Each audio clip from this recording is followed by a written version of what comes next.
Amen. Amen. Les flèches enflammées du diable. Amen. Le diable lance souvent ses flèches.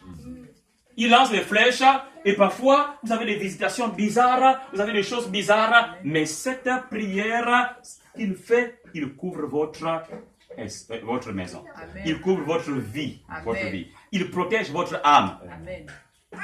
Sauf si tu dis, ah moi je ne veux plus de ce pasteur-là. Ok, tu quittes. Quand tu quittes sous la couverture, qu'est-ce qui se passe? Quelque chose peut rentrer dedans. Amen. Parce que tu n'es plus sous la couverture spirituelle. Amen. Donc, j'aimerais que vous puissiez comprendre cela une bonne fois. Que lorsque l'homme de Dieu est quelque part, il prie au Seigneur, même s'il ne parle pas d'une manière native, en disant, oh, je prie pour...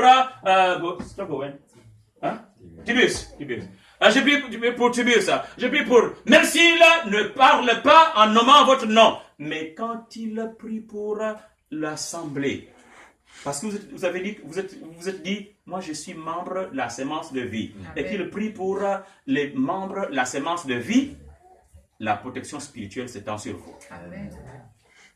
Dieu agit. Amen. Et qu'est-ce qui va se passer? Le diable va tourner comme un lion rugissant. Il cherche qui dévorer. Et quand il vient là, il dit, mais vraiment, ils sont protégés.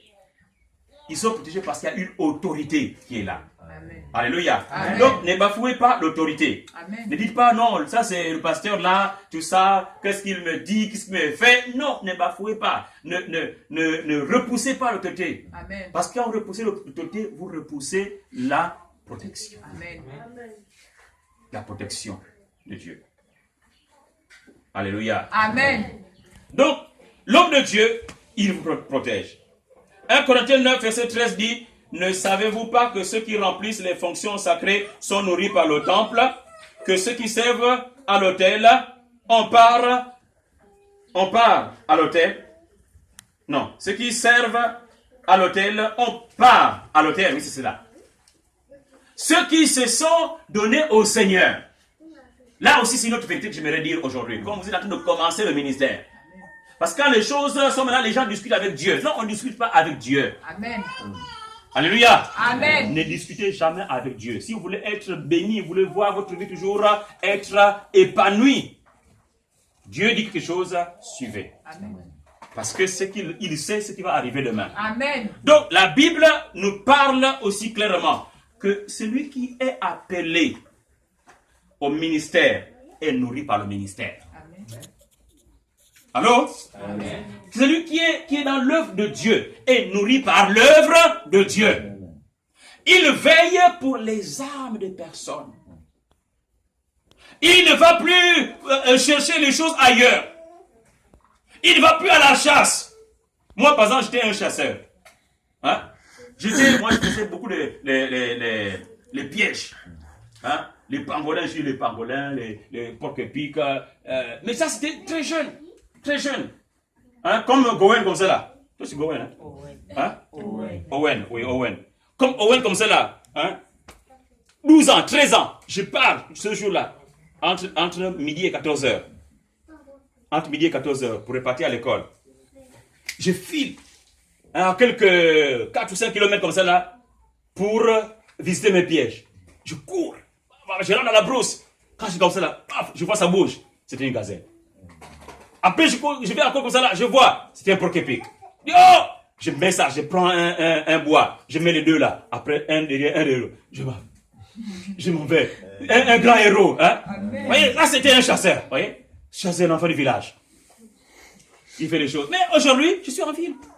Amen. Je ne fais plus les pièges. Amen. Hein? Mais non seulement ça, maintenant Dieu me dit, ok, tu fais mon travail. Je compte sur Dieu maintenant. Amen. Alléluia. Amen. Donc, l'enfant, le secret de Dieu est alors nourri, pris en charge par l'Église. Amen. Par l'Église. Ne dites pas, il y a des gens qui disent, mais le pasteur là, moi je mets mon argent là, il fait quoi avec ça? Lorsque quelqu'un il prend quelque chose, il le met ici. C'est maintenant à Dieu. Amen. C'est consacré, n'est-ce pas? Amen. Tout ce qui entre, nous avons dit ça au début, n'est-ce pas? Amen. Ce qui entre à la maison de Dieu est consacré au Seigneur. Quand c'est là, c'est pour Dieu maintenant. Amen. Alors je vous raconte une petite histoire, petite histoire pour terminer. C'était à l'église du village. Il y a un monsieur, vous savez, à l'église du village, quand on venait, on donne L'offrande. Si quelqu'un a donné beaucoup, c'est 50 francs. Le franc, c'est 10 francs. C'est 25. 10 francs, 25, 10 francs, 25, 10 francs. Quelqu'un qui donne 50 dit, oh, si quelqu'un a fait 100 francs, là, mais vraiment, c'est un 10 000 qui est passé. Hein. Et là, un monsieur, un jour comme ça, là, le pasteur, l'église, l'offrande, vegano. Et puis, il vient, il dépose 1000 francs. Alors, imaginez, 1000 francs. C'est comme si on a déposé 100 000. Déposé 1000 francs. Et le gars, il est parti. Le matin, il revient à l'église. Quand il revient, Coco, pasteur, oui. Ah, toi, ça va, oui. Ah, le pasteur, oui. Je suis venu prendre mon argent. Il dit, mais quel argent? Il dit, mais hier, là, tu sais pas que j'ai déposé 1000 francs. Il dit, mais si, mais il n'y avait pas la monnaie. Donc, je suis venu récupérer. Mais tu récupères combien? Je suis venu pour récupérer 975.